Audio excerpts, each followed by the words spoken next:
한일 정상회담 성과와 관련한 민주당의 입장 들어보는 시간 마련했습니다. 김상희 의원 나와 계십니다. 네, 의원님 안녕하십니까? 네, 안녕하세요. 네, 요즘에 대일 구룡외국 위원장으로 활동이 많이 바쁘신데 연결 감사드리고요. 네. 그리고 지난 주말에 서울시청 앞 집회에도 참석을 하셨습니다. 예, 그날 핵심 그렇습니다. 주장이 뭐였는지 좀 전해주시죠. 네, 정말 국민들이 많이 모이셨습니다. 거의 뭐 10,000명이 넘는 국민들께서 정말 분노에 차서 모이셨는데요.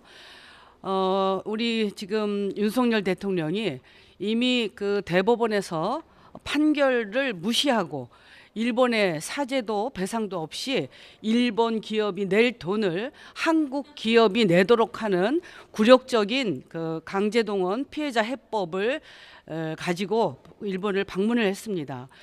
갔다가 어떻게 보면 그냥 퍼주고 갖다 바친 건데 여기에서 그치지 않고 가서 일본은 오히려 윤석열 대통령에게 과제를 잔뜩 줬어요. 청구서를 잔뜩 줬습니다. 위안부 문제 착실히 이행하라든가, 또 독도 문제라든가, 또 후쿠시마 수산물 그 수입 규제를 풀어달라든가, 정말 황당한 그런 압력을 받고 지금 돌아왔습니다. 그리고 이런 압력에 대해서 대통령이 제대로 된 대응, 오히려 우리가 그 일본에 방문한다고 했을 때 우리 국민들이 요구했습니다. 독도 문제라든가 후쿠시마, 사도광산 지금 여러 가지의 현안과 관련해서 대한민국의 입장을 분명히 할 것을 요청했는데도 불구하고 이 부분에 대해서 제대로 대처도 못하면서 오히려 일본의 사죄도 배상도 없이 우리가 돈 내는 이 굴욕적인 해법을 그야말로 갖다 바치고 온 것입니다. 그러니까 국민들은 이해를 못합니다. 왜 갔는지를 모르겠어요. 왜 이렇게 가서 이거를 바쳐야 되는지. 그러기 때문에 조공 외교다, 굴욕 외교다, 굴종 외교다, 호구 외교다라고 우리 국민들이 분노하고 있는 것입니다. 예. 자, 그러면 기시다 총리가 한일 정상회담에서 제3자 배상안과 관련해서 직접적인 사과가 없었던 부분에 대해서는 어떻게 보셨습니까? 네, 그것도 굉장히 이제 중요한 지점인데요. 지금 기시다 총리는 우리 정부의 윤석열 정부 그리고 또 국회의원들의 많은 요구가 있었던 모양인데 결국 한마디 사과도 없었습니다. 강제동원 피해자에 대한 일제 언급도 없었고, 그리고 역대 내각의 역사 인식을 전체적으로 계승한다 이런 수준으로 사과 아닌 그냥 발언을 했을 뿐입니다. 아마 윤석열 대통령실에서 아주 끝까지 이 부분에 대해서 일본에게 강력하게 아마 요청을 했던 것 같습니다. 그렇지만 이것을 받아들이지 않았습니다. 정말 이것은 있을 수가 없고, 그리고 그 김태호 실장이 이런 얘기를 했습니다. 일본 측이 우리의 그 해법을 제시했을 때 일본 측이 이렇게 얘기했다고 합니다. 깜짝 놀랐다. 우리 해법에 대해서. 그리고 우리가 일본이 학수고대한 해법이다. 이렇게 답변을 했다는 것입니다. 정말 어떻게 이렇게 완전하게 굴종하는 완전히 패배하는 이런 외교를 한 것인지 저는 아무리 생각해도 이해할 수가 없습니다. 예. 그리고 저는 한 가지 우리가 기억해야 될 것이, 박진 장관이 3월 6일 날 발표를 하면서 해법을 발표하면서 일본에게 새로운 사과를 받는 게 능사가 아니다 이런 얘기를 했어요. 그러니까 이미 우리 정부는 기시다가 사과를 하지 않을 것이다라고 하는 것을 염두에 두고 있었던 것 같습니다. 그런데 왜 그렇게 급했는지, 그럼에도 불구하고 일본에 가서 이렇게 굴욕적으로 이런 그 강제동원 해법을 갖다 바치면서 관계를 소위 말하면 이 윤석열 정부의 말에 의하면 이것을 개선하려고 했는지 저는 참 이해가 안 되는 부분입니다. 예. 자, 그리고 그 윤석열 대통령이 제3자 배상과 네. 관련해서 일본 기업들에게 구상권 행사는 상정하지 않고 있다 이렇게 얘기를 했는데 이거는 어떻게 네. 들으셨는지 그리고 이게 현 정부에 국한된 얘기라고 보시는지 어떻게 보십니까? 저희는 지금 구상권과 관련해서 정말 분노합니다. 지금 윤석열 대통령은 정말 대한민국의 삼권 분립을 무시하고 있습니다. 그리고 사법부의 권리를 무시하고 있습니다.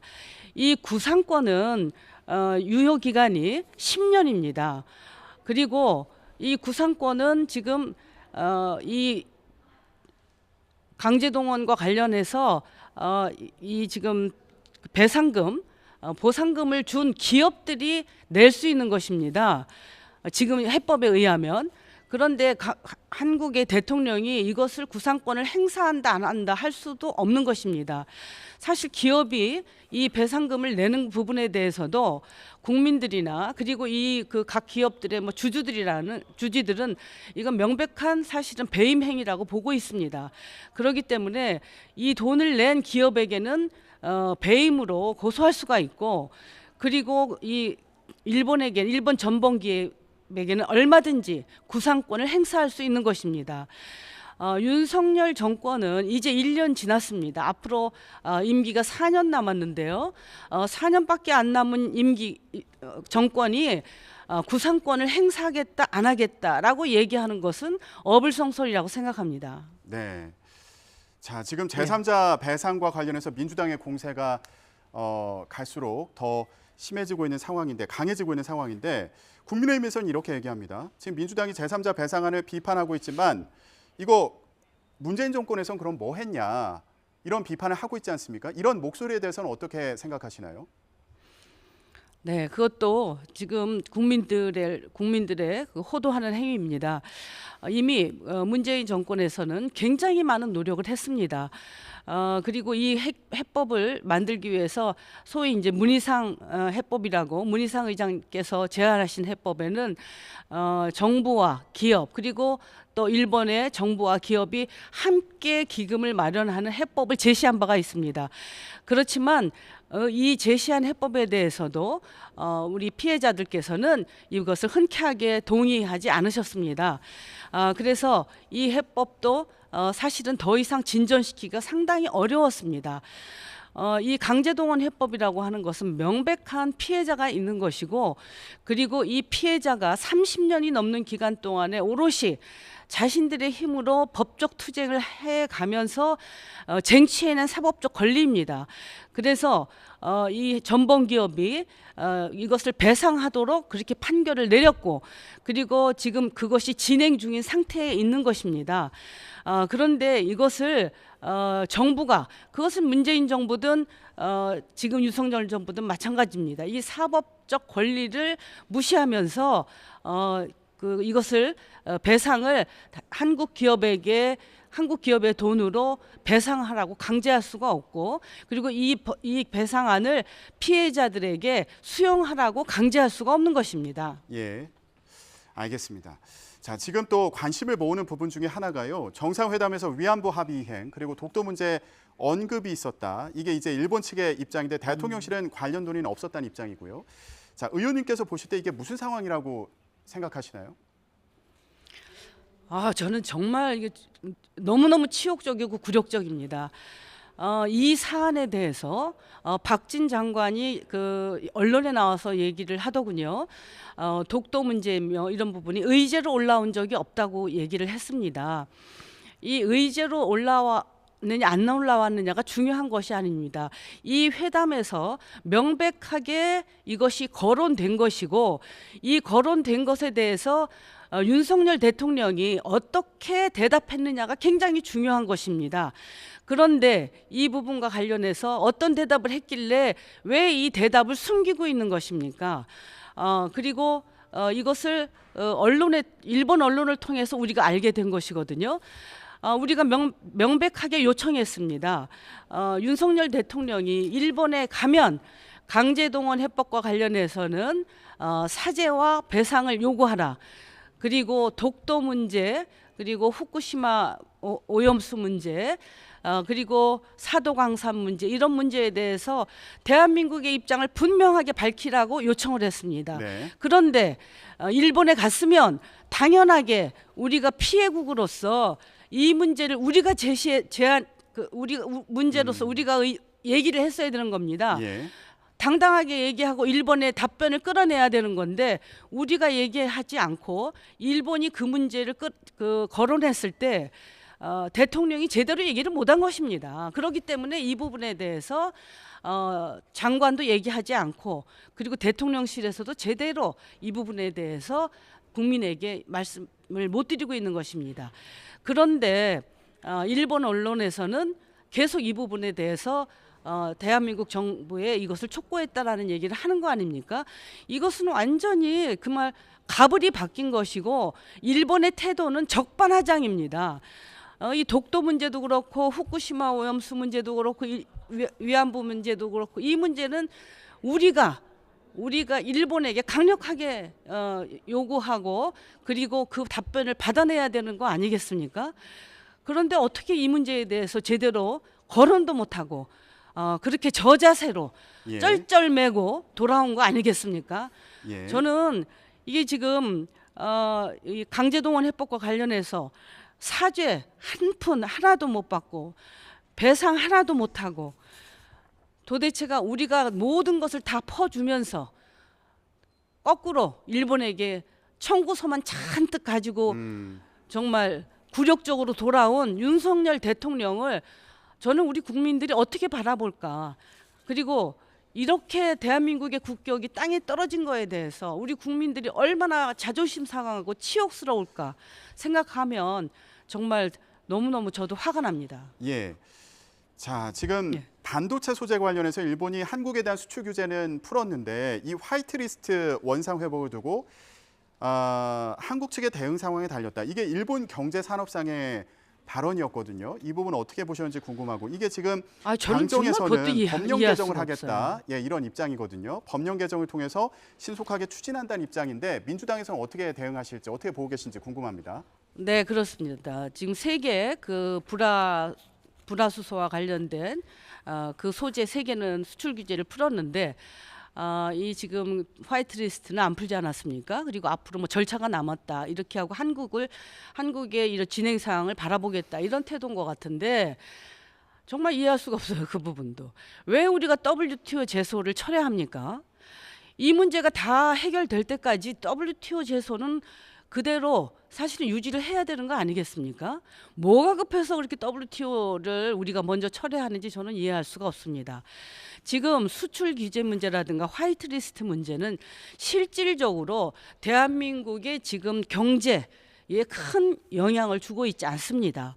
이미 우리나라가 굉장히 많은 예산을 들이고 비용을 들여서 이 수출 규제 문제와 화이트리스트 문제를 극복하기 위해서 많은 노력을 벌였기 때문에 이미 우리 기업들은 이 문제로 별로 애로를 겪고 있지 않습니다. 그런 상황에서 그래도 어쨌든 이 수출 규제라든가 화이트리스트 문제를 해소하는 것이 조금은 도움은 되겠죠. 그렇지만 절박한 문제가 아니거든요. 오히려 일본의 기업들이 대한민국에 지금 수출도 못하고 여러 가지의 그 애로사항을 겪고 있는 것입니다. 이런 상황에서 왜 우리가 이렇게 굴욕적으로 모든 부분을 다 먼저 선제적으로 풀어주고 갖다 바치고 이렇게 하는지 저는 이해할 수가 없습니다. 예. 자, 의원님, 국민의힘에서는 민주당이 이 방일 성과도 이재명 대표 방탄에 이용하고 있다, 이렇게 네. 비판하고 있는 상황인데 여기에 대해서는 어떻게 보시는지 말씀 부탁드립니다. 네, 정말 국민의힘은 할 말이 없으면 항상 이재명 대표 방탄을 얘기합니다. 그렇게 할 얘기가 없습니까? 우리가 지금 이 굴종 외교에 대해서 얘기를 하면 이것과 관련해서 왜 굴종 외교가 아닌지 제대로 설명하시면 되는 것입니다. 그런데 이 부분과 관련해서 답변하기가 어려우니까 이것을 엉뚱하게 이재명 뭐 방탄이다 이런 얘기를 합니다. 이재명하고 무슨 관계가 있습니까? 이 부분이 그렇게 정말 어찌 보면 굉장히 야비한 그런 수법을 계속 쓰시는데 그렇게 하시면 안 됩니다. 저는 사실은 우리 정진석 그 의원님과 김석기 의원님께서 방일하기 전에 가서 그 일본의 국회의원들한테 의원들한테 이 그 여러 가지 협조를 요청하지 않았다고 협조를 요청했다고 합니다. 그런데도 하나도 협조를 얻어낼 수 없었습니다. 그야말로 우리 정부가 얘기하기를 우리가 컵에다가 물을 반 정도 채웠으니까 일본이 더 채워달라 이렇게 했는데 물 한 방울 채워주지 않고 오히려 그야말로 컵을 던져버린 격입니다. 이런 부분에 대해서 같이 국민의힘 의원들도 같이 분노해야 되는 거 아니겠습니까? 대통령이 가서 그렇게 굴욕적으로 거기에서 대접을 받았는데 화가 나지 않겠습니까? 이거는 정말 대한민국 국격의 문제입니다. 네, 알겠습니다. 윤석열 대통령의 방일 성과 관련해서 여야 의견 순차적으로 들어봤는데요. 지금까지 더불어민주당 대1구력외교 대책위원장을 맡고 있는 김상희 의원의 얘기 들어봤습니다. 의원님 오늘 말씀 고맙습니다. 네, 감사합니다.